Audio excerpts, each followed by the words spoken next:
Hi guys, welcome to my channel. നമുക്കിന്ന് നമ്മുടെ ഫേസിനെ നല്ല വൈറ്റ് ആക്കാനും നമ്മുടെ ഫേസിൽ ഡാർക്കൊക്കെ പോകാൻ വേണ്ടി നല്ല സോഫ്റ്റ് ആവാനും പറ്റിയ ഒരു നാച്ചുറൽ ഐറ്റംസ് യൂസ് ചെയ്ത് എങ്ങനെയാണെന്ന് നോക്കാം.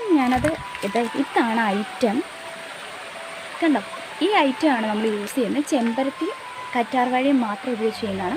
ഇതെങ്ങനെ ചെയ്തതെന്ന് നമുക്ക് നോക്കാം. ഓക്കെ, കറ്റാർവാഴയും ചെമ്പരത്തിപ്പൂ എടുക്കുക. കറ്റാർവാഴയ്ക്കകത്തൊരു മഞ്ഞ ദ്രാവമുണ്ട്, അത് പോകാൻ വേണ്ടിയിട്ട് നമ്മൾ 1 മണിക്കൂർ അത് മാറ്റി വെക്കണം. അതിനുശേഷം നമ്മൾ അതിൻ്റെ അകത്ത് ജെല്ലെടുക്കുക. അതിനകത്ത് ചെമ്പരത്തിപ്പൂ ഇട്ട് നമ്മൾ മിക്സിയിൽ അടിച്ചെടുക്കുമ്പോൾ നമുക്ക് ഈ ഒരു രൂപത്തിലാണ് കിട്ടുന്നത്. അത് നമ്മൾ ഫേസിൽ അപ്ലൈ ചെയ്യുക. അപ്ലൈ ചെയ്തതിന് ശേഷം നമുക്ക് ഒരു 20 മിനിറ്റോളം നമ്മൾ ഫേസിൽ വെക്കണം. ടച്ച് ചെയ്യുമ്പോഴേ നമുക്ക് ഉണങ്ങിയോന്ന് അറിയാൻ പറ്റും. അതിനുശേഷം നമ്മൾ വാഷ് ചെയ്ത് കളയുക. നമുക്ക് ഫേസിൽ നോക്കുമ്പോൾ തന്നെ അറിയാം നല്ലൊരു റിസൾട്ടാണ് കിട്ടുന്നത്. അപ്പോൾ എല്ലാവരും മസ്റ്റായിട്ട് ട്രൈ ചെയ്ത് നോക്കുക. വീഡിയോ ഇഷ്ടപ്പെട്ടെങ്കിൽ സബ്സ്ക്രൈബ് ചെയ്യുക. ബൈ.